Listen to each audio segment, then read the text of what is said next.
What's good, y'all? Elvis here. I like to think I'm pretty good at solving problems, but what I'm better at is creating problems. But that just gives me more problems to solve.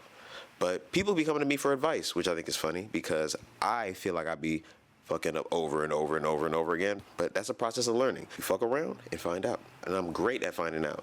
So people come to me for advice, and I've kind of turned into something of like a barber big brother. You know what I mean? I don't think we're supposed to take our own advice. I don't even think it's possible. A good advisor is somebody with different perspective or different experience than you. They can give you a view from a different angle so you understand the problem differently. Somebody that is in your exact position can't give you good advice.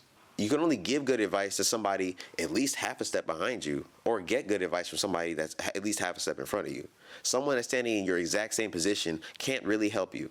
So your advice is not for you to take. Your advice is for you to give. Being stagnant is basically considering something good enough. You're using what's familiar as a point of reference for what's okay, what's tolerable. You'll never know that good enough is bullshit until you find out what better is. But better isn't familiar, so better doesn't feel good. Better isn't comfortable. You've never been better before. But all your favorite things started unfamiliar. Unless your favorite food happens to be breast milk, at one point your favorite food was completely unknown to you. Then you had it for the first time and it changed your life. Your expectations are limitations. Every goal that you're setting for yourself now is a low bar in the future, if you go far enough. Understand the collective needs your perspective. Most of the time we don't find out what's for us until we see it reflected to us from somebody else. I didn't know what kind of barber I wanted to be until I met my big homie Steve.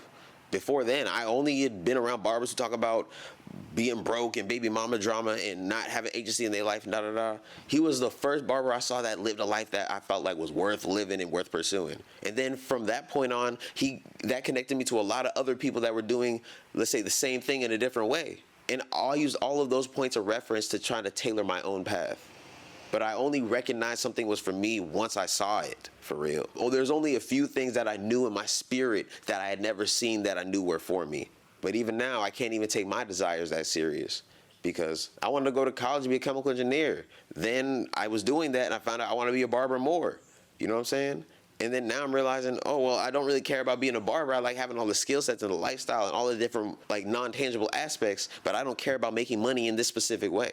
And then I did artist entrepreneur shit. I was flipping stuff. I was creating products. And now over time, I'm getting closer to what gives me the most satisfaction in life, the most fulfillment. It's a process of trial and error. Life is a series of over and under corrections. But every over and under correction only means something if we decide to make it mean something. You could make it some big thing about how you're not worthy and this is that, or you could look at it as this has just taught me what I do or I don't care about. You know what I'm saying? This just showed me how I was or wasn't prepared for whatever I thought. It's never a loss if you come out with a lesson. If you grow your awareness, you can't ever lose anything. None of this material stuff was ours to have anyway. If anything, we're renting it. We're renting everything.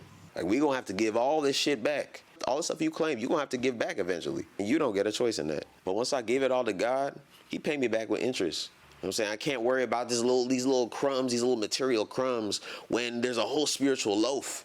You feel me? But yeah, that's all I got today. I got coaching and consultations available. I got an ebook available. Check out my Patreon, all that stuff. Till next time, Craft Over Clout. I'm out.